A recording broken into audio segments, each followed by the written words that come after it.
Now, were you still in high school when you joined the Army? Yes, I was. Can you tell me why you joined and why you picked the Army? Well, I always wanted to be a pilot, and I learned that one of the best ways to do that was to go through warrant officer flight training in the Army. And so I enlisted as a helicopter crew chief so I could learn about helicopters before I started trying to learn how to fly them. I think for years serving in the military was always something I planned on doing in one form or another, and I just felt like I had something to give back, I guess. Where were you living at the time you enlisted? I was living with my parents in Winchester, Connecticut. What was the highest rank that you attained in the Army? I was a specialist, Pig 84. Now, you were still in high school when you enlisted? Yes. So how did that work? They didn't take you out of high school? No, I enlisted on a delayed entry program. So I enlisted in December, but I didn't actually leave until basic training until August of 1998, after I graduated. Now, where'd you go for your basic training? I went to Fort Jackson, South Carolina. Can you tell me what that was like? It was interesting. It was pretty much, I'd been interested in joining the military for a long time, so I think a lot of the stuff wasn't brand new to me, which was a big help. But it was definitely, I learned a lot about myself in a very quick amount of time. I don't know, I really enjoyed it. I was actually I graduated as the soldier of the cycle for my company, so that was pretty interesting. And what is that? Basically one soldier from each, or one trainee from each platoon is selected by the drill sergeants, and they go before a sort of like a promotions board, and you answer a bunch of questions and perform a bunch of tasks, and the person who does the best is the soldier of the cycle. You get an award, and theoretically you would get a meritorious promotion as well, but I was already an E3 at the time, so they couldn't promote me. Now, what's an E3? Private first class. What would the next rank be? Specialist. Do you remember how long basic training lasted? With there's a sort of reception hold under policy period, and then with actual training, once we got to our basic training company, was I think 8.5 weeks, roughly. Do you remember any of your instructors from basic? I do, very clearly, actually. Who? I remember Staff Sergeant Provost, who was one of my drill instructors, who essentially taught us everything we need to know to survive in the Army. The biggest thing I think that he instilled in us was teamwork, and so to have to, how you need to rely on yourself and the people with you. You can't rely on really anyone else when you're in a tight spot. Do you remember any of your other instructors? I do. One of my drill instructors was Staff Sergeant Wiley. Actually, we had a co-ed basic training, so we had males and females, about 50-50 split in our company. So each platoon also had a female drill instructor. She's me. She caught some male trainees out fooling around one night out in front of the barracks, and we spent the next about 4.5 hours running up and down the stairs, getting changed into different uniforms until somebody finally confessed to being the one who's out horsing around in front of the building. Was that just the males? Or just the males, yep. What was that like having co-ed training? I don't know. That's how most of the basic trainings on that base were. So it was just sort of the way it was, I guess. I think there was some, at the beginning there was some sort of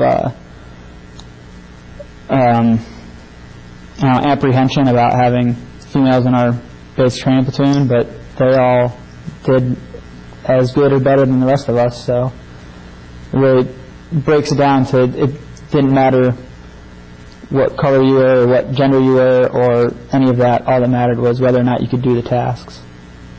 Would you say that your basic training prepared you well for your service? Yeah, I think so. Definitely found myself remembering things from basic training throughout the whole 6 years I was in. Did you intend to make the military your career?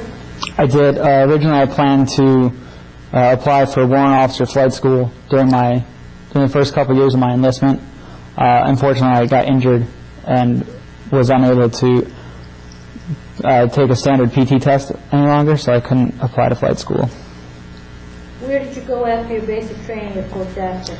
I went to advanced training at Fort Eustis in Virginia to learn how to work on Black Hawk helicopters. That was a 16-week course. Now, what did you do there? Well, we went to a lot of school. Classroom or in the field? Classroom. It was mostly classroom or in the hangar bay, actually taking helicopters apart and putting them back together and having everything we did, meticulously scrutinized, because it's the kind of job where a small mistake can, cost somebody their life. So they do a pretty good job of making sure that, all the proper records are kept and you're doing the right thing and you know how things go back together, and somebody's always double checking what you do. You never do anything without somebody coming in and checking behind you to make sure it's done right. Did you have any prior mechanical training before you went to service? Nope. I could barely change my own oil. Really? Whoa, so this was all new to you. Yeah. Now, you chose that, or did the military choose that for you? I chose that. I took the ASVAB, Armed Service Vocational Aptitude Battery, when I was in high school, and got a high enough score that I could basically pick my job. So that was crew chief or helicopter repair is one of the harder technical jobs to get into.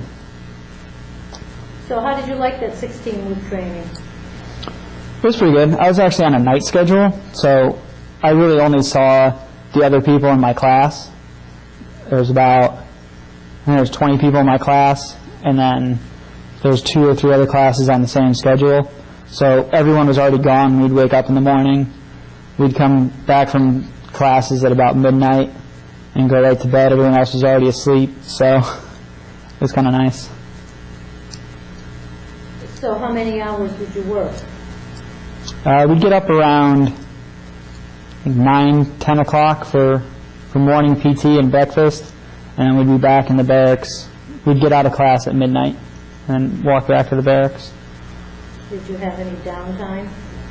We did. We had weekends off for the most part, but there wasn't really much to do. We went to the movies a lot. That was about it. After your 16 weeks at Fort Eustis, where did you go? I went to Hunter Army Airfield in Savannah, Georgia, and I was stationed with the 3rd Infantry Division there. And what did you do there? I started off in the maintenance company for 2nd Battalion to work on Black Hawk helicopters. Not on flight status yet, but to sort of, most of the stuff you do in the Army is all on-the-job training, so I still had quite a bit to learn about repairing helicopters. Or actually working on it was actually working on my own, but still at a very sort of almost probationary status, because you're the lowest ranking person, you're new, and you're working on helicopters that everyone else has to fly on, so they keep a pretty close eye on you for quite a while. And I wasn't doing any flight duties yet, so I was basically would come into work and, whatever needed to be fixed on helicopters that day, we'd go fix it, and then...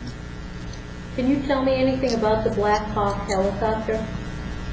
I can tell you lots about the Black Hawk helicopter. Can you give me a general idea of what it is? It's a medium lift utility helicopter. It's used for transporting passengers. You can put, with the seats in the helicopter, you can transport 11 passengers. With the seats out, we've put about 20 in there with all their gear. Do a lot of cargo transport, so you take all the seats out and fill it up. We also do sling load missions, which is where you use there's a cargo hook on the bottom of the helicopter, and you would hang stuff off of that, stuff that's too big to fit inside the aircraft. So artillery pieces or big water blivets, stuff like that would go underneath. We do air assaults, we bring in troops really fast. We do repel operations. I was actually trained for Bambi bucket, which is a firefighting device. It's a big 500-gallon water bucket that hangs underneath the helicopter. And the crew chief in the back, when you get over the fire, you flip the trigger and let all the water out in the fire, hopefully.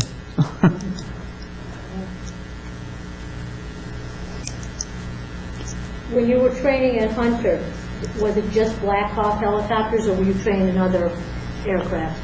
No, for the Army, it's actually specifically to one aircraft that you stay on for your whole time. So you became an expert with the Black Hawk? Yes.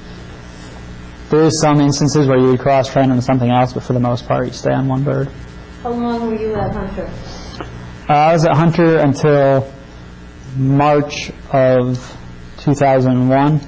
In that time, I got promoted to flight status and switched to a flight company. Started doing flying duties. And I also was doing missions in the Bahamas, where our battalion would work with the DEA and the Coast Guard and the Bahamian police to catch drug runners coming through the islands. So what would your duties be? You would then be in the helicopter? I'd be in the helicopter. We'd fly around, basically fly around all the islands down the Bahamas, look for anything suspicious. Sometimes we'd chase boats. We would land at airports and inspect aircraft that were there, a little bit of everything. And your job was crew chief? Yep. So as crew chief, what did you actually do when you were on board? On board, I was responsible for backup navigation, fuel consumption, monitoring, the Black Hawk's not really an aircraft that you can fix anything in flight, but theoretically, if we had to land somewhere, the problem, I'd be the one who fixed it. Airspace surveillance, we'd look out for stuff. We were chasing boats. We'd look for look for boats or look for anything suspicious as we were flying over different islands. And then once we'd get back to base, I was responsible for all the maintenance that was done on the helicopter. So you had a vested interest in it. You were maintaining your own aircraft? Yes, they're very good about doing that. After you fix it, they usually make you fly on it. And you said you stayed there until March 2001. Where did you go then? In March of 2001, I went to South Korea. I was stationed at Camp Stanley, up north of Seoul in South Korea. How long did you stay there? I was there for 1 year. And what was that like? What were your duties there? Same thing, I was still a crew chief, still working on a Black Hawk. I had my own helicopter that I was responsible for. Do they have names?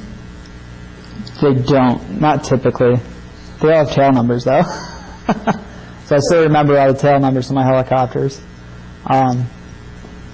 But same thing, we'd maintain the aircraft, do my standard sort of crew chief duties when we flew. The missions there was mostly transporting people around. We would go fly missions up into the no-fly zone, in the demilitarized zone, up by the border. So we'd fly around in there and make sure nobody was, where they weren't supposed to be. Did you have the same crew? Is a crew assigned to a helicopter when you stay with that same helicopter? It depends on where you are and what kind of missions you're doing. In most places I've been, a primary crew chief is assigned, usually also a secondary crew chief. So you have 2 enlisted crew members assigned in aircraft, and then pilots sort of fly whatever's working that day, or whatever is on the schedule or isn't down for maintenance. What does a crew consist of? How many people? Stateside, a regular crew is usually 2 pilots and 1 crew chief, and then That's it? 3 people? yeah, and then the standard combat crew is 2 pilots and 2 crew chiefs, because you also do door gunner duties as a crew chief, so you need to have a door gunner on each side. In Korea, was that considered combat? It wasn't. No, it was considered a hostile duty area, though. So did you have 3 people? We did. We usually flew with 4 people there, because the reason there was because we would do a lot of landing on mountaintops, and there's a lot of really bad weather that we would run into. And so just to have more eyes in the helicopter making sure everything was safe, you would put the extra crew chief on there. Do you have any memorable experiences from your time in South Korea? I do. Well, I was there for September 11th. We were actually deployed in the field when that happened. And we started to hear rumors of it. None of us still had their cell phone with them, but we all did. So rumors started trickling in that something had happened. And usually when we go out and do field exercises, they'd plan some sort of scenario that, oh, this happened, so we're going to go fly this mission. So most of us thought it was just part of the training exercise. And then a friend of mine was dating a girl who lived in Seoul, and she was text messaging the stuff as it came across the CNN header. And they sort of got us all together and had a little formation to tell us, what had happened, and that was about it.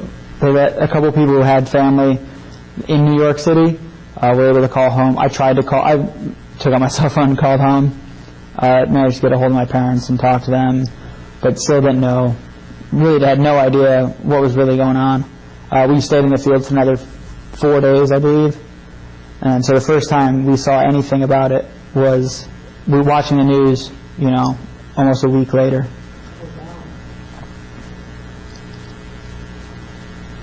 Do you have any other memorable experiences from Korea? I remember being very, very cold. You were there for a whole year? I was there for a whole year, yeah. The weather was interesting there. They have monsoons there, monsoon season actually. So for about 3 months it did nothing but rain. It'd be foggy, and you couldn't see 5 feet in front of you with the fog. So we actually had a really quiet 3 months during that time because we couldn't fly.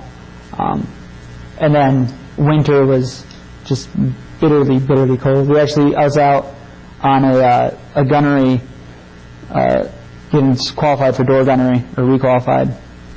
And we were up there for about a week and a half because we kept getting snowed in. So we couldn't leave, nobody else could come in. We couldn't do the range, we couldn't, fire on the range because it wasn't safe to fly. We tried to get out one night to fire, and we took off, and we were about 5 feet off the ground, and we slid to the left a little bit, and the pilot all of a sudden couldn't see the ground anymore. So we had to sort of sneak our way real slow and careful back to the ground. So yeah, the weather is pretty atrocious over there. So what would you do when you couldn't fly? Not much. We would go down to the office and sort of wait, fix little things, fix whatever you could on your helicopter and make it look nice and shiny and pretty, and that was really about it. Where did you go after you left Korea? After I left Korea, I was stationed with I came over on orders to go to the 160th Special Operations Aviation Regiment in Fort Campbell. Unfortunately, because of my pre-existing knee problems, I couldn't stay there. So after a couple months with them, I was switched over to the 101st Airborne Division. What division were you in before they switched you to the 160th? Before that, I was with the 2nd Infantry Division in Korea. It was interesting. I actually got to essentially choose where I went in the 101st. I went in because of my situation, the way I was transferring. I basically did all my transfer stuff myself. So I went to the regimental first sergeant or sergeant major, and I said, "Hey, I'm coming over from 160th," and he said, "Where do you want to go?" I said, "I got some friends in 5th Battalion." So they're like, "All right, here's orders for 5th Battalion." And I went to 5th Battalion Sergeant Major, and which was interesting because I had actually been a driver for another Sergeant Major that he knew. So when he saw where I had been coming from, he, told me some stories. But I went in his office, and he said, "Oh, well, we got slots in every company. Which one do you want?" I was like, "Well, I got some friends in Alpha Company. I used to go to Alpha Company." So that's how I ended up in Alpha Company. So you were in the Alpha Company of the 101st Airborne? Alpha Company, 5th Battalion, 101st Aviation Regiment. You better do that again. Alpha Company what? Alpha Company, 5th Battalion, 101st Aviation Regiment, 101st Airborne Division. And what were your duties there? There again, I was assigned as a primary crew chief on a helicopter. Black Hawk again? Black Hawk again, yes. And essentially, because I hadn't been grounded very long, I picked right up where I left off in Korea and started flying missions again. Now, where were you located? You left Fort Campbell. Where's Fort? I was still at Fort Campbell. Oh, which is... But yeah, I just sort of shifted to the other side of the base. And how long were you there? I was with Alpha Company 5th Battalion until I ETS'd in August of 2004. ETS means? And term of service, or time of service, when I got out of the Army. And what date was that? It was 19 August 2004. Were you stationed at Fort Campbell for that whole time? Well, other than the year that I spent deployed in Iraq. Yeah, I mean, I was still in the same unit, so I guess technically I was still stationed there. Well, when were you deployed in Iraq? We got our deployment orders in, I believe it was November or December of 2003. I remember I was sitting in the Golden Walk in Clarksville, Tennessee. We just finished lunch, and there was sort of rumors going back and forth that yes, we were definitely going to go somewhere, but we didn't know what was going to happen. But it was all sort of hearsay and rumors. And we were paying a couple friends of mine, coworkers and I, we were paying our bill at the restaurant, and they had CNN on one of the TVs, and we saw on the call that the 101st had deployment orders to Iraq. So we paid our bill and went back to work and started packing up all our stuff. And that's when you found out you were that's how I found out for sure that we definitely had orders. The good thing is we've been sort of leaning forward for quite a while. So everyone was pretty much prepared. We knew something was going to happen. We just didn't know what or when. But that was how we found out. You know, CNN says it must be true. Now, did you have a chance to get any leave before you left? No, I didn't. It was pretty hectic. I guess we had Christmas. Some people were able to take a little bit of leave. Did you go home for Christmas that year, 2003? I don't remember. I didn't go home for Christmas. I'd been home for Thanksgiving, and then I might have gone home for maybe a couple days in the beginning of January, but I don't think so. I'm not sure. When did you leave for Iraq? We flew out in February of 2003. Wait, yeah. So we got our deployment orders in November, the fall, November-ish of 2002. Now, do you remember what it was like when you landed in Iraq? It was actually, we had, the day that we deployed, we had to be at the airfield at like 4:30 in the morning with all of our stuff ready to go. And we sat in a hangar for about 8 hours. And they said, all right, we're ready to go. Everybody get your stuff. And then we went to a different hangar. We sat there for like another 8.5 hours. And then they said, all right, get your stuff, we're ready to go. And they moved us to a gymnasium, and we sat there for a couple hours. And essentially what they had done was they just had commercial 747s sitting out in the tarmac, and they would fill them up and it would take off, and they'd fill up another one, it would take off.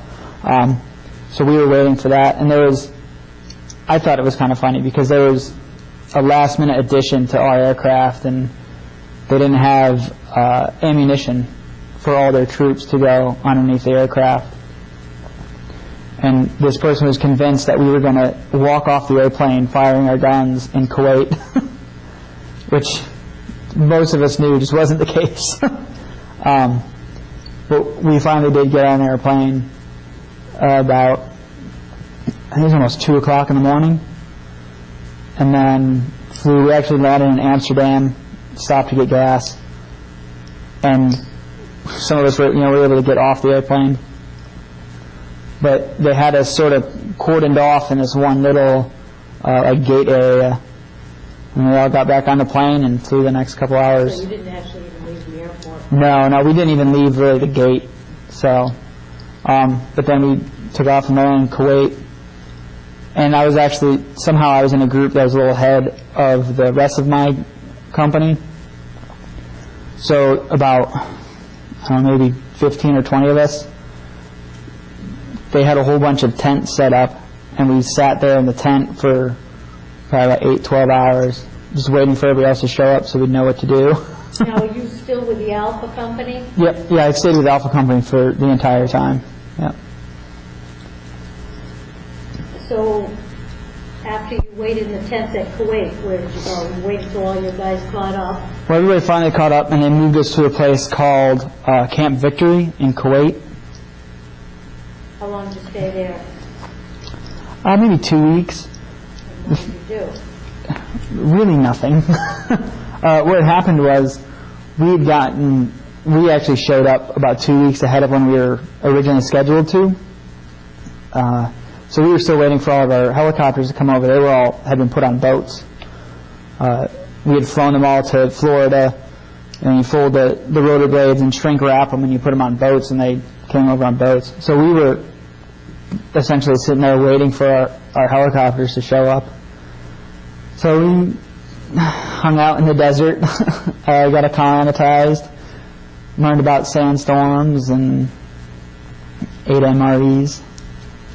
Our helicopters finally showed up, and then we ended up moving to a different area, a camp called Thunder Road, which was essentially just a road in the middle of the desert. This is still in Kuwait? Yep, this is still in Kuwait. It was basically just a big open space where they could fit all the helicopters. And it had been treated with something they call the elephant snot, which is supposed to make sort of a hard pack out of all the sand, but it didn't work at all. So every time you would come in and land, you kick up an enormous dust cloud. So I think the biggest thing we did there was just learn how to fly in the desert, learn how to land safely, which basically consists of the crew chief leaning all the way out the window, looking straight down at the ground, and letting the pilot know how fast the dust cloud is enveloping the helicopter. And so because it was so bad there, the crew chief would keep looking down, the entire helicopter would be browned out, and the pilots couldn't see anything. And so the crew chief would have to talk the pilot in, and let him know, all right, so you're coming down, you're 20 feet, 15, 10, 3, 5, 4, 3, 2, 1, and you're on the ground. So it was quite intense. So you were the crew chief that was hanging out. Yep. Looking at that must have been pretty exciting. Did you have any close calls? We didn't really have any close calls in Kuwait, but I did have several close calls, just weather-related issues. After we moved a couple more times in Kuwait, I got the orders to invade. Actually, before that happened, we got some missiles fired at us. I forget what they're called, but the Patriot missiles that were right outside our perimeter shot down some Iraqi missiles that were aimed at us. So that was an interesting night.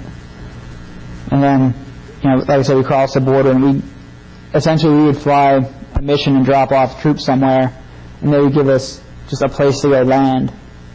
And so the first night we crossed the border, we did I want to say like a 8 or 9 hour mission. And then we were given a point to land in the desert, and they said, all right, you guys wait here. There'll be NPs here around midnight to secure your perimeter, and stand guard until then. So we took the door guns off the helicopter, faced them, set them up facing out, and waited. Around midnight, some trucks showed up that looked like our trucks, and so we went to bed, figuring our perimeter was secure. We woke up the next morning, and there was nobody out there. So still don't know who that was that came and sat on our perimeter all night, but we ended up being okay. So. Oh, wow. So what did you do out there? What was your mission? Well, we basically sat around and would wait for something to need moving, be it troops or equipment or anything. Basically lived like you know, like hobos out there. How long would you be out in the field like that? We were out there for the duration after that. Once we crossed the border that time, we didn't all go back. One of the things that was happening was we had obviously flown up pretty far into Iraq, and all of our support elements were coming in on convoys, and they were moving so slow that we kept getting too far ahead of them. So a lot of it was just waiting for them to catch up to us. So you just kept advancing further in Iraq, you didn't keep going back every time to your base? No. In Kuwait? Yeah, we'd go back for some stuff here or there, maybe go get some parts or that kind of thing, but we never went back as a division. Now, what was the group like, how many other helicopters would be in your group, or would it just be one helicopter all by yourself? Well, nobody ever flew by themselves. You always flew 2 aircraft for the most part. There was actually a couple missions where a bird was broken and my aircraft got reassigned to support one of the assistant division commanders, and so we flew with his bird, and we were kind of on our own then. We spent a crazy night out in this field by there's some shepherds out there, I don't know. We woke up in the morning, there's sheep all around our helicopter, and yeah, for the most part it was 2 aircraft minimum in a flight for a couple of different reasons. And then most missions were usually about 10 aircraft because we'd be moving a whole bunch of people at one time. And there was 2 companies. There was Alpha Company and Bravo Company. Basically, wherever we would live, there would be both companies there. So it was about 60 aircraft altogether. Yeah, I think so. I think 60 aircraft altogether. How many men would be in a company? It was about 150, depending on what kind of company it was, what exactly they were doing. What At was the the primary goal for the Blackhawks, for your unit, to move men? We were moving troops around to different places. So basically, like I said, we would sit and wait until people needed to be moved. We would go pick them up and move them, and sometimes come back to the same place we had left. Sometimes, they would advance us up farther. So we basically lived. I mean, it was essentially like living out of your car for a couple months. Did your unit see any combat? Yeah, we got shot at all the time. All the time? We actually had our first mission across the border. We flew over a checkpoint that had been established by another division, and we were a flight of 5, and I was in the lead aircraft. So as we were coming into the landing zone, I was looking to make sure we had everybody with us.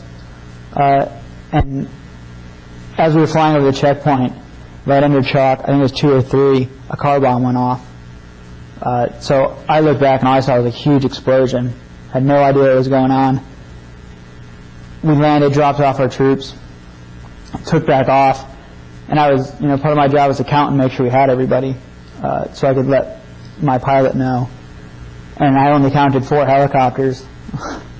So I started to think that the huge ball of smoke was one of ours. It turned out that the LZ they had given us was too small. It wouldn't fit out of the aircraft. So they had to move sort of left a little bit farther into a different field and land. So I finally saw them pop up and join the flight. So it was a little intense for a second there.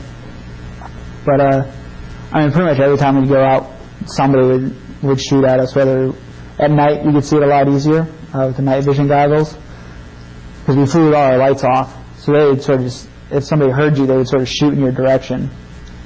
So you'd kind of see it and avoid it.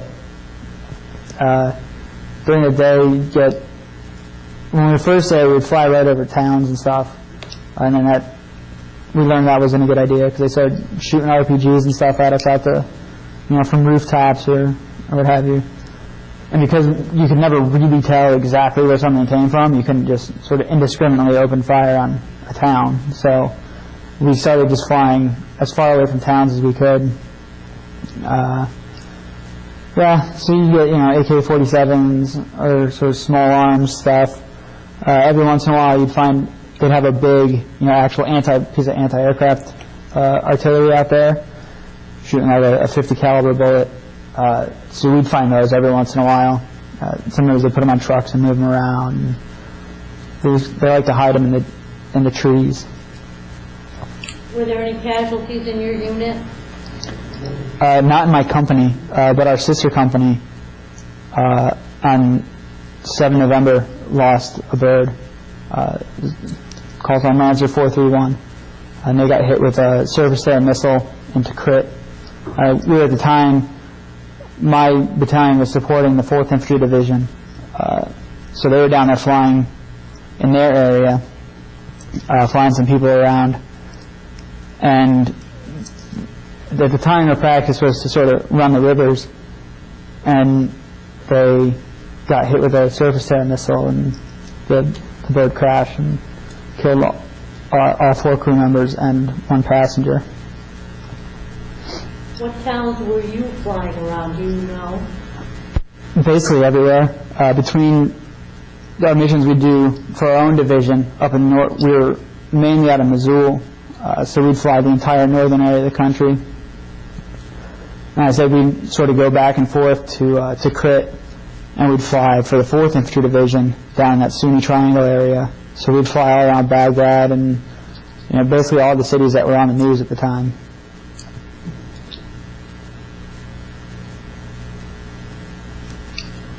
Were you awarded any medals or citations? I was. I got the main one they gave us over there was an air medal. You get them for a couple of different things. You get them for every 100 combat hours we logged, we would get one. So I logged a little over 500 hours. So I got 5 for that. And then there was 2 specific missions that we flew where I think one of them was the longest or the largest air assault mission in history, going up against our old record from the first Gulf War. So we all got an air medal for that one. Can you tell me about that mission? That was actually the first mission across the border. Was God knows how many aircraft. We moved an entire division pretty much in a couple hours. So how large is the division? A couple thousand people. So we flew. It was basically every aircraft in the division. Probably around 200 aircraft was on that mission. So we flew, and everybody pulled probably about 6 or 8 hours. We did 2 turns. So we went up, we crossed the border, refueled again, dropped off the troops, came back and refueled, and then came back and then went up a second time to do that. So it was quite a long day. Wow. And what did you get the second one for? There was another mission that we did later on during the war. Do you remember what it was? I don't. So there was a couple of really big ones. We were just worried about keeping our aircraft in the air and, flying whatever mission was on the board that day. I wasn't too concerned about anything else other than that. Did you receive any other medals or citations? I received an Army Commendation Medal for being over there. And I know you also just received the Connecticut Service Medal. I did. Do you have any memorable experiences from your time in Iraq? A lot. I think one that I'll never forget, even if I try, was we were flying a mission picking up troops that had been guarding a FARP, a forward armament refueling point, basically a big helicopter gas station. So we were picking them up and moving them farther north. And we came in, it was flight of 5, it was like Chalk 3, I think. And we landed and picked up all our guys. We were flying with no seats in the aircraft, so we had probably 15 or 20 passengers. Everybody got their people on, we took off, and about maybe 5 seconds into the flight we realized that we couldn't see the 2 helicopters that were supposed to be in front of us.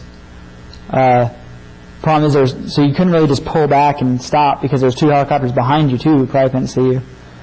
So what happened was there was a sandstorm that hit us. It basically just came right in on top of us. And it was about a mile up, so we couldn't get over it. We didn't know where it was really going, so we couldn't fly around it.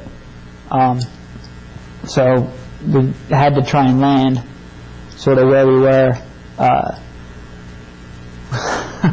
We started coming in, and like I said, because it was a dust environment, I was hanging outside of the window trying to see where we were going, which is always scary because it means that in a crash I was toast. So we were coming in, and a couple of things happened. The first time we tried to come in, we came in too fast and we browned out, and our pilot pulled up. And the second time we came in, we were coming in, and myself and Mike, who was the crew chief who sat behind me, both said, we don't have the ground. And the pilot in front of me said, I don't have the ground. And the pilot in control said, I got it, don't worry. And so we were still looking for the ground. And we were about maybe, just all of a sudden I could see the ground because the rotor wash would clear away the dust. And I could see that we weren't coming forward nice and quick like the pilot thought we were. We were going kind of diagonal. So by the time I saw the ground, we were maybe 20 feet off the ground, 15 feet off the ground. So I just started, I thought, oh shit, this is going to hurt. And I started screaming, pull up, pull up, pull up. And he did. Essentially what would have happened if we kept going down was we would have caught the side and just done cartwheels until there was nothing left. So we managed to go around, and then we got lined up good and into the wind at another sort of clear spot that we thought we found, and just came in essentially as fast as we thought was the maximum speed that we could still stay sort of safe to try and keep the dust behind us. And we hit the ground and hit the brakes, and we left about 100 yards worth of skid mark out in the desert. We buried it in all the way up to the belly, and sort of we shut it down, and we got out. It kissed the ground. Yeah, and all the infantry guys in the back were like, whoa, that was crazy. And the rest of us were, about to throw up, and so you guys have no idea how close that was. Wow. So, did the other birds with you land okay? Yeah, everybody managed to make a safe landing. Another bird that had been behind us did the same sort of speedy landing that we did, and they shut down their engines and waited. And when the dust finally cleared, and the sandstorm passed, they realized that they were about 50 yards from the edge of a cliff. So if they had been a little bit faster, or another couple feet ahead, they would have tipped over the edge of that. And who knows? Were sandstorms a common problem over there? They were. They started one of the first nights that we were in Kuwait. We stayed up all night trying to save our tent from a sandstorm. We had a big, long, we call them Haji tents. There's tents that had been set up for us, like canvas, sort of long tents. So we stayed up all night trying to save our tent. We woke up in the morning, and of like 20 or 30 tents that had been set up, there was 2 left. Every other one had been knocked down. Was yours left? We managed to save ours. We broke about half of the side poles were broken, and we had tied them back together or thrown something else in its place. But yeah. What other memorable experiences can you recall? I think some of my best memories were just all the time that I got to spend with my friends, sort of in between missions. I've heard it a lot from other veterans, and it's really true that you're either scared or bored the entire time, and mostly you're just bored. So we'd, have hours after missions. We'd be back, wherever we happen to be at that time, where we would have nothing to do but sit around and play cards and, tell stories. And Well, typically, how long would you be on a mission, and then how long would you be in between? It depends. Usually don't fly for more than about 10 hours in a day. Once or twice we flew more than that, but you try not to. So depending on what you were doing, if you were doing like a full air assault, you'd be gone all day, and we'd come back a day or two later. Or if you were just doing sort of normal day-to-day, routine, go visit all the, the forward operating bases or something like that, you'd be out maybe 8 hours. Did you fly every day? Yeah, pretty much. Yeah, so you pretty much flew every day for your year in Iraq? Yeah, pretty much. Other than, we had a lot of birds. Every 500 hours, the birds go down for a phase inspection, which takes about a month. Well, it's supposed to take about 3 months. We were knocking them out in 30 days over there. So I was down for a month for that. Other stuff here and there, you can't fly this day because something's broken. You can't fly this day because you got these inspections to do.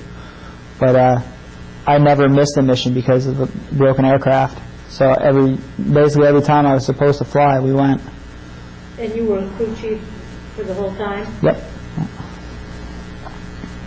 I'm going to ask you some questions about daily life, which has to do with your downtime and you said this is your better memories.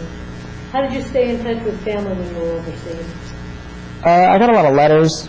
We had a satellite phone that you could use maybe every other day, every 3 days, something like that. It was just on a schedule. You get a couple minutes on it. I really didn't use it that much. We had a lot of guys who were married who had the babies had been born while we were gone. So, they used the phone. I didn't really need it. I used email now and then. After we'd been in Mosul for about, 2 or 3 months, we got a little internet cafe set up so you could go use the super slow internet connection, send out some emails. And that was right on base? Yeah, it was, maybe 50 feet from our hangar. Farther walk for everybody else, but it worked out really good for us. So a lot of letters, care packages. What was the food like?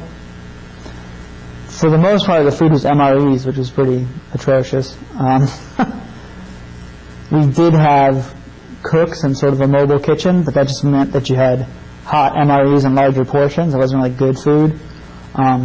They did eventually get contracted dining facilities over there, which is interesting. The first dining facility I ran into on a regular basis was when I was on Camp Spiker in Tikrit. You had a bunch of Indian guys doing the cooking, and they had a British guy in charge of them, and they were trying to cook American food, so it never quite came out right. It was always off one way or another, and it was pretty atrocious. They finally got it up. We'd have, once they really got them running, and they were nice, we'd have steak once a week, and every couple of weeks they'd throw lobster in there, and have some lobster tails, which were pretty awful. The food was never really good, but... So when you were first there, you had MREs, 3 meals a day? Yeah. What would those consist of? Well, they're little, ready-to-eat brown packages with... I used to know what was in every single one. There's an A and a B menu, so there's about maybe 25 different kinds. One time for lunch or one time? No, it's just one set. There's like maybe 20 different meals. There's spaghetti meatballs, there's country captain chicken, there's a hamburger one, there's a burrito one, there's an enchilada one. So you just go through the chow line and get an MRE? No, we just had them in boxes. So we carry them around the helicopter with us. So when you get hungry, they'd say, everybody grab an MRE. And you usually grab 3 at the beginning of the day, breakfast, lunch, and dinner. And then whenever it was time to eat, you sort of rip open your bag and see what you got for the day. Wow. Did you have plenty of supplies, clothing, ammunition, parts, that kind of stuff? Once we got settled in a base, we did. In the beginning, like I said, our convoys were trying to catch up to us. So they actually seriously talked about rationing our water at one point. Our response to that was, we have freaking helicopters, we'll go get more water. We'll find water. I guess parts started being a problem after a while, but never, we were never down for very long looking for parts. Usually figure out a way to beg, borrow, or steal whatever you needed.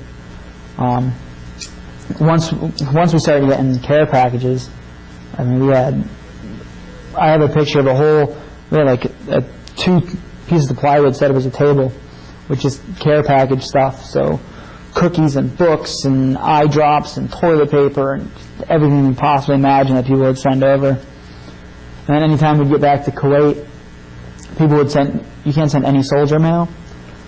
So any soldier mail that got sent would be warehoused in Kuwait. And so a lot of them were these huge care packages. So if we went down with a full aircraft and we're coming back with anything less than a full aircraft, we usually pick up as many of those as we could possibly fit and bring them up with us.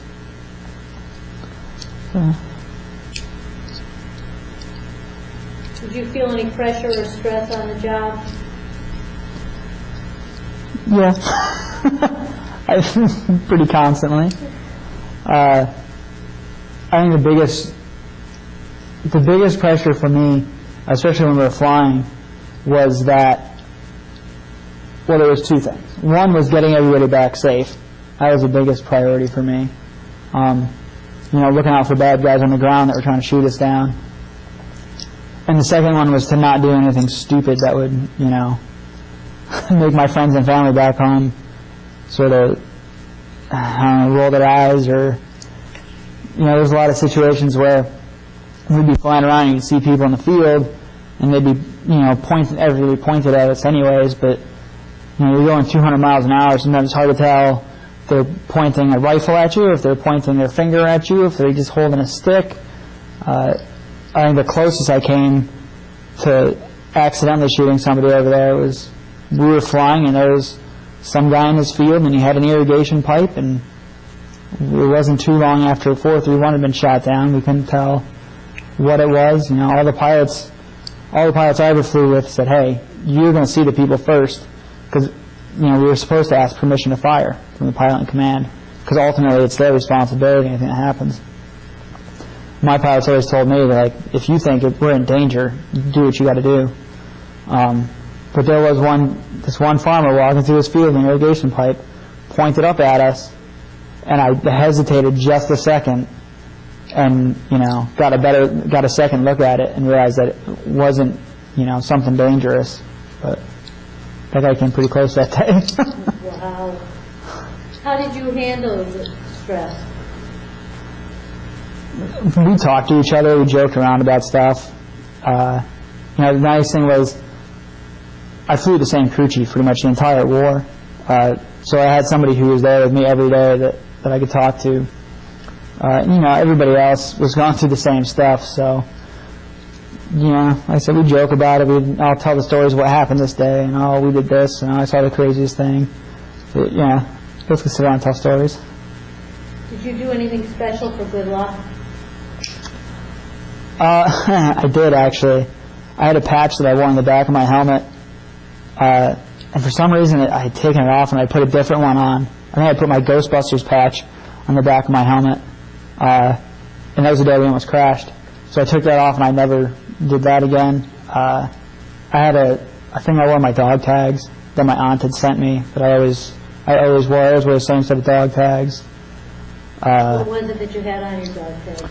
It was just some sort of Irish medallion thing that she had found in an antique store or something.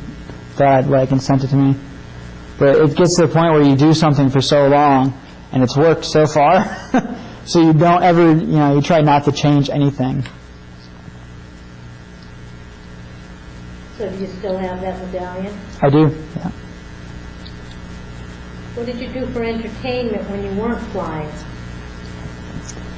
Well, after we got settled, a lot of people had laptops shipped over. We got some video game stuff shipped over. So we'd play video games and watch movies on the laptops. You actually play video games? Yep. And watch movies? And watch movies, yeah. We actually played a lot of, we would link all our laptops together and play Black Hawk Down. Which is not something you'd think we would do since we were doing that for real every day, but yeah, we played a lot of that. We played, people would get huge tournaments of, Madden, NFL games going. We had this great old school track and field game that we used to play all the time. We set up a softball field next to our hangar. We played softball a couple times a week. Yeah. Did you have any USO shows? I think so. I never actually saw any of them. No. We had like the Army band came around and played, or some other stuff like that, but as far as like the big celebrity ones, I actually missed the Dallas Cowboys cheerleaders coming over. My bird was in phase, so I was off the mission board. My friends got to fly that. But they didn't come to What where... was in phase? Oh, my bird was down for its $500 inspection. Oh. So it was a month that I didn't really fly.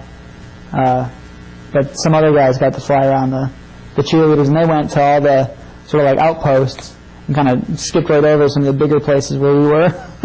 Oh, so you missed out. Yeah, so we pretty much missed all of those, I think. Did you have any leave while you were overseas? Not to come back to the States. I took a 4-day R&R to Dahuk, which is up in the very northern Kurdish. How do you spell that? Dahuk. And what did you do there? They'd set up with some of the Kurds that we could come up and sort of just hang out. It was interesting because there's a couple of different sort of programs going on at the same time. So some of us showed up with all of our weapons for our R&R, and some people weren't allowed to bring their weapons with them. And we'd all go to the same places. But we went to a zoo up there, which is the most depressing zoo I've ever been to. Everything was just, animals in very small cages. I went swimming. They had a pool, so we went swimming. It was obviously they were segregated by gender, but we got to go sort of get stared at by all the Iraqi kids. We went to an amusement park up there, a place called Dream World. I ended up with a huge bruise on my leg because I wore a thigh holster wig with my pistol in it. I kept my pistol on me the whole time. We were on the bumper cars. So I ended up with this huge bruise all up and down the side of my leg from getting hit too much and having my pistol dig into my leg on the bumper cars. You're lucky it didn't discharge. Yeah. Yeah, that was actually an interesting time when we were on the bumper cars. They were having a fireworks show, and a couple people jumped out of the bumper cars and were ready to go, and we figured out that, somebody else was like, no, fireworks, we're all right. So, other than that one 4-day R&R, did you have any other R&R or leave or a chance to go or do anything different? No, that was it. Did you get to travel anywhere else? Nope. We had the R&R, like going home on leave policy, didn't even start until our division actually implemented it. The big reason is because about a quarter of our division had been back from Afghanistan for about 4 months when we went to Iraq. So those guys have been gone for almost 2 years, over 18 months. So, like the Chinook unit, which is a different type of helicopter, they had been deployed pretty much, some portion of their company had been deployed nonstop for almost 2 years. So the way they worked the leave program was, if you've been deployed more than a year, that puts you at the top of the list. And then, if you were a parent, that bumped you up. And then if you were married, and then all us, single guys were at the bottom of the list. But I probably wouldn't have gone home, and even if they had let me, it would have been too hard to come home and then have to go back. So it was easier to just stay where I was. Did you know guys who went home and came back? Oh yeah, a lot of people got the chance to go home. What other memorable experiences do you have from Iraq? I remember going home. I'll get to that. But do you remember any particular useless or unusual events? We somehow got our hands on one of those, like the ab energizer things, and we spent a couple days figuring out how to hook it up to your arm, and if you hook it up to your arm, it goes like this when you turn it on. We'd catch people sleeping and put it on them, wake them up.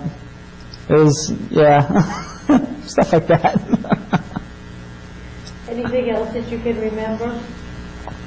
Not really. Any pranks that people played on you? No, I didn't really get too many pranks pulled on me. The next question is about photographs. JoelPatrick does have many, many photographs which will attach to this record, and I will identify who's in it and where they were. What did you think of your fellow soldiers? Those are the best people I've ever met in my life. I would go anywhere with them in a heartbeat, do anything for them. Have you kept in touch with anybody since you returned to the United States? Not as much as I'd like to. You get sort of weird rotation cycles and units, and I was the first one leaving on sort of a big changeover. So I left the Army about 4 months after we got back, and within the next year, pretty much the rest of the company was either out of the Army or moved on somewhere else.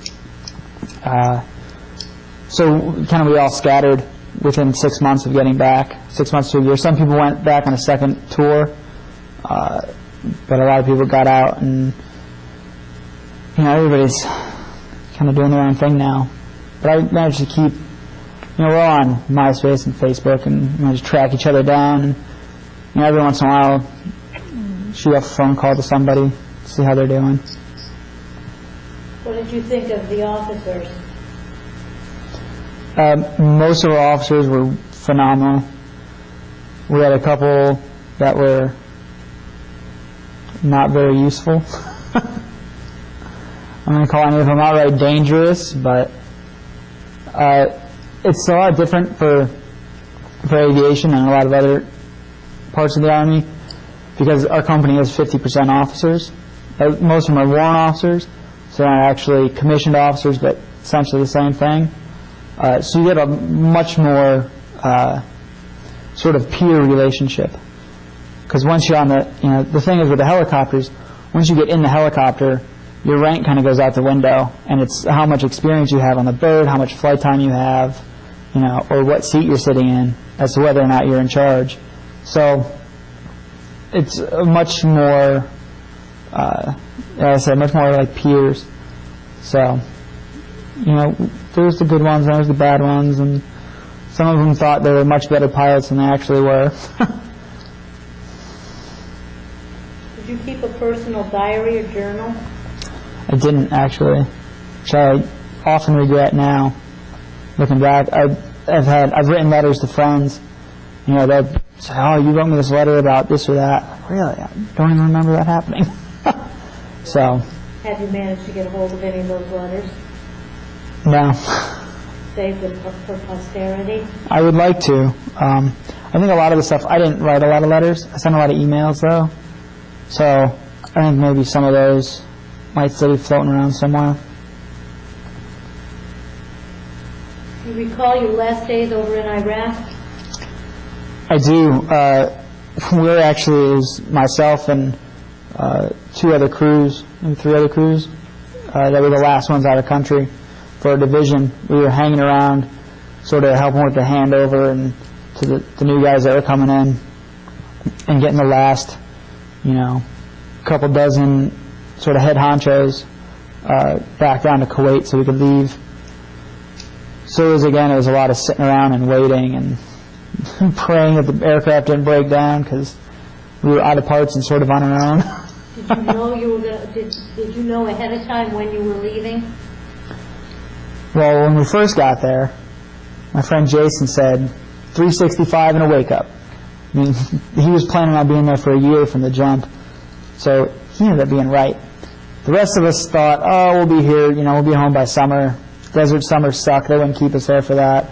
Helicopters don't fly good, we'll go home. And then there's a rumor that President Bush was going to be at Fort Campbell for 4th of July, so 4th of July, of course we'll be home. The President's going to be there. He'll have us back by then.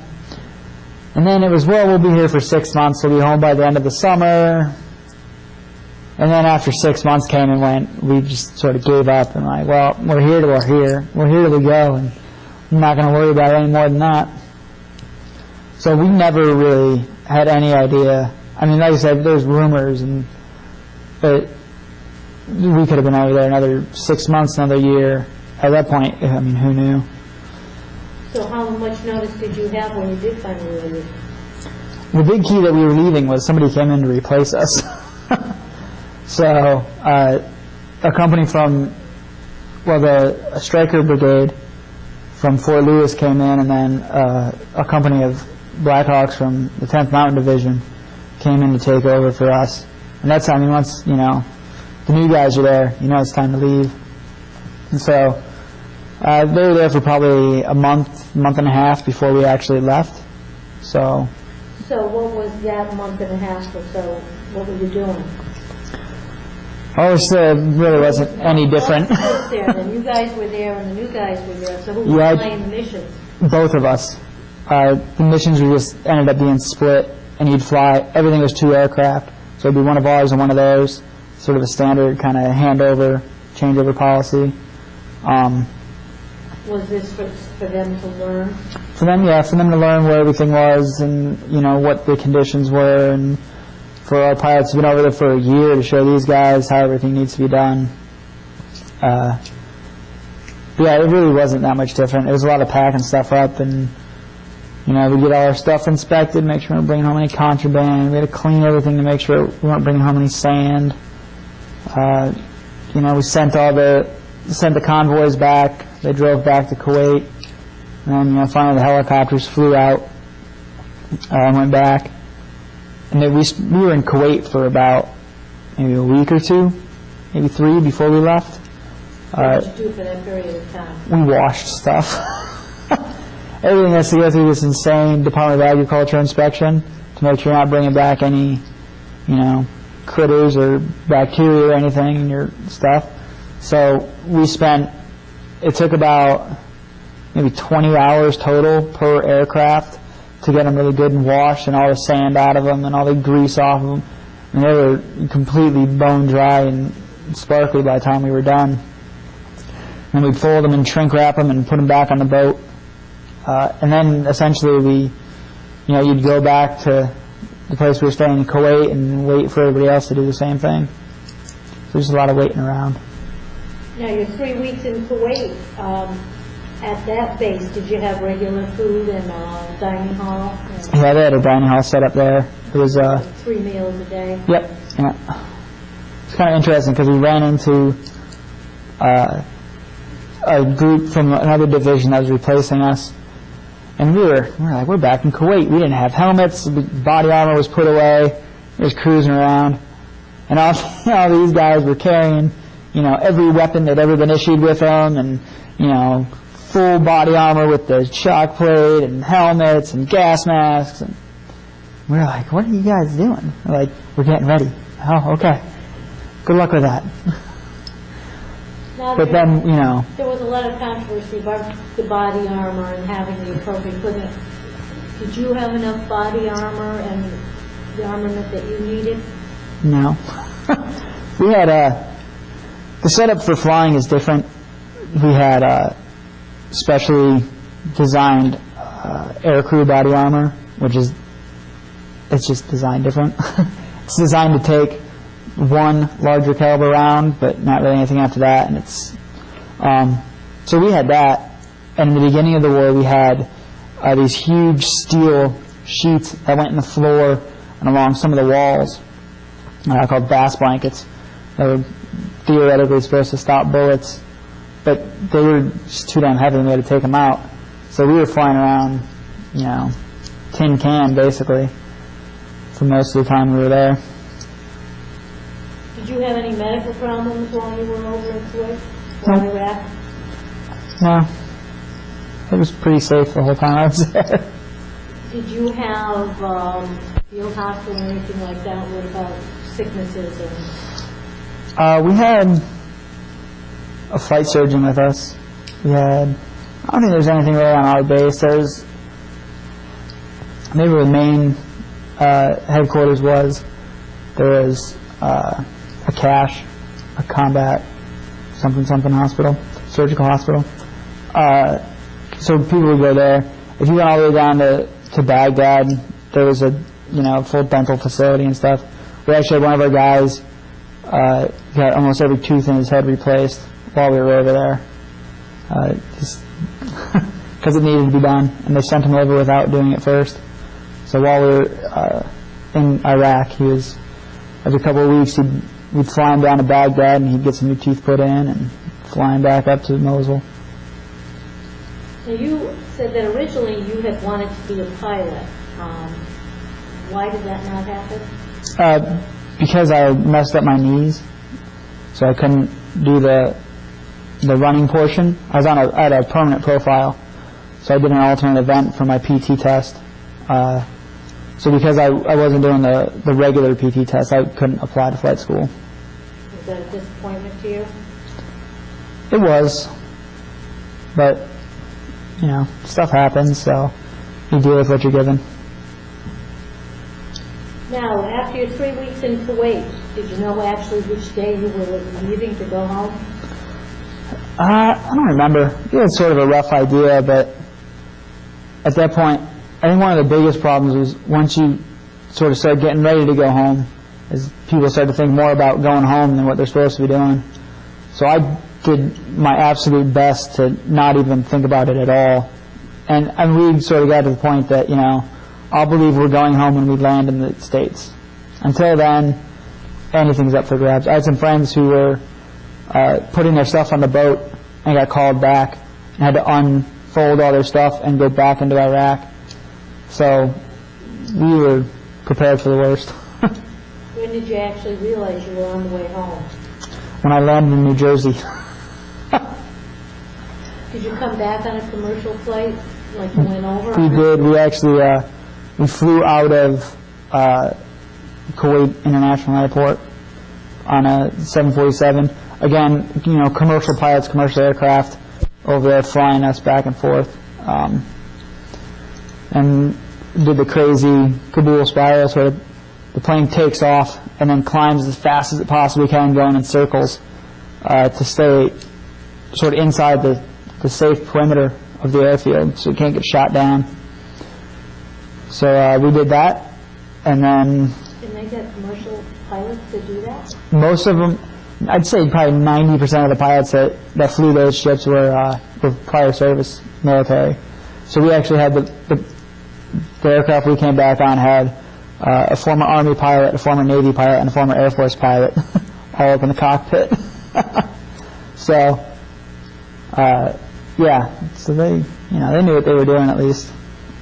But they got us home safe, and we, like I said, we stopped in at an Air Force base in New Jersey. Everybody tried to call home, had some coffee, ate some donuts, hopped back on the plane, and flew another, it's only like another hour or two to Fort Campbell from there.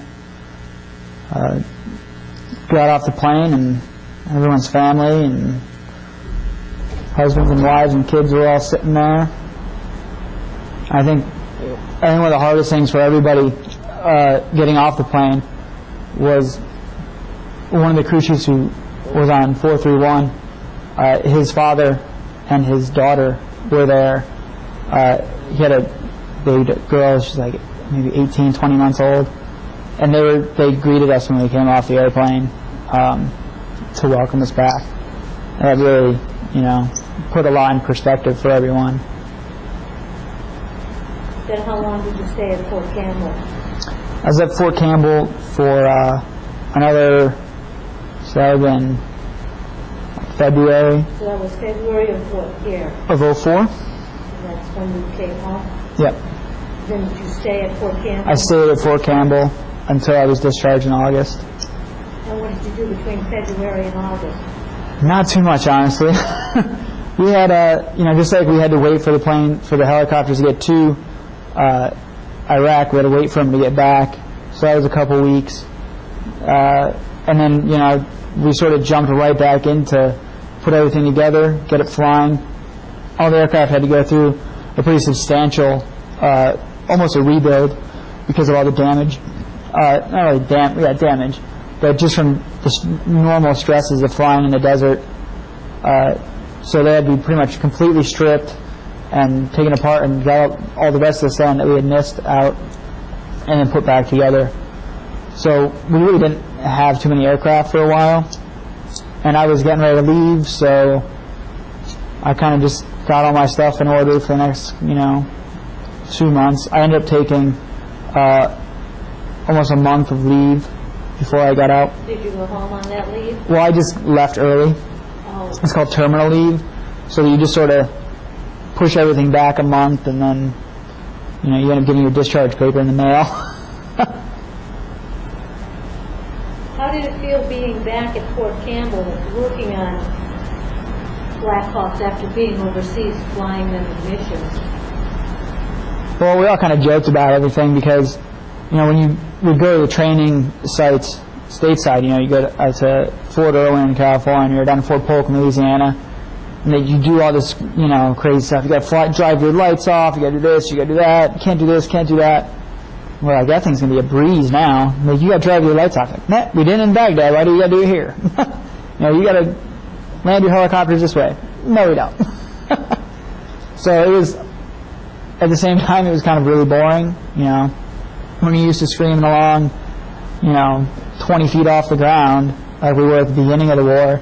Now you're back and subject to FAA regulations, and you got to fly at 1,500 feet, and even on base you're not allowed below 200 feet. It's kind of dull. When you were discharged in August, what did you do?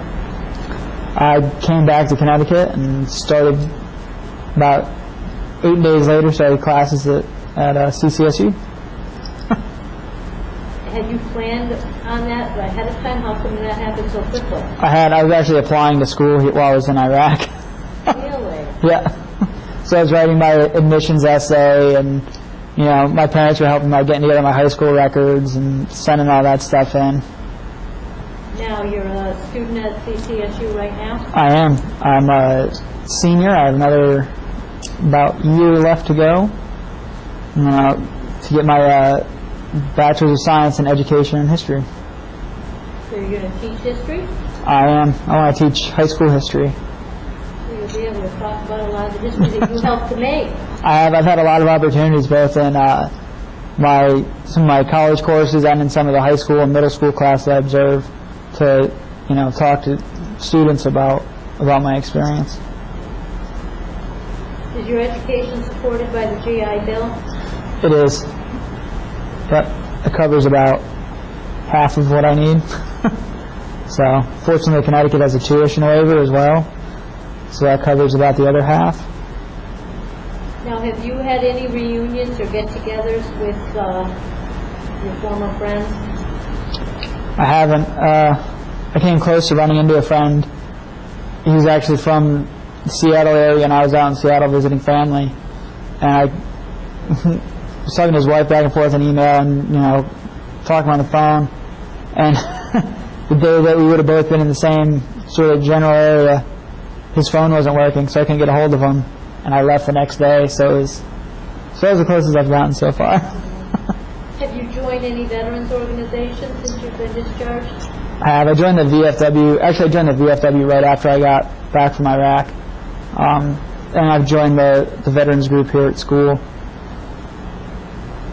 And have you been involved in any activities with either group? Not so much with the VFW, because my home post is in Tennessee. So I don't get to too many of their events. But I was actually my second year as a treasurer for the student group, and I was the president last year. And is that the Veterans Appreciation Organization? Yes, it is. Did your military experience influence your thinking about war or about the military in general? I think so. I've had some, obviously as a history major, I've had quite a bit of opportunity to study different wars and, look at stuff, and just talking to other veterans from this war and other wars. There's a lot of things, the technology changes and the location changes, but the people on the ground, it's the same stuff. Were you interested in history before your military experience? I was, but not nearly as much as I am now.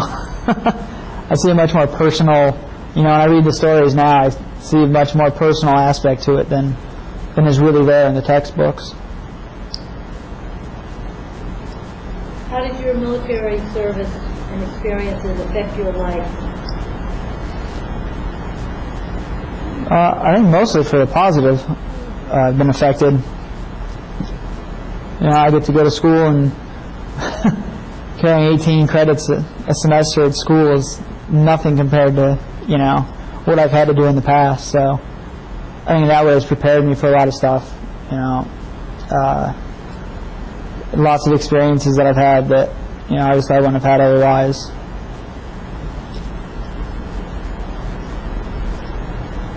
Is there anything else that you would like to add, or any other incidents that you can recall that we haven't covered yet? That's pretty much it. Are there any other memorable experiences?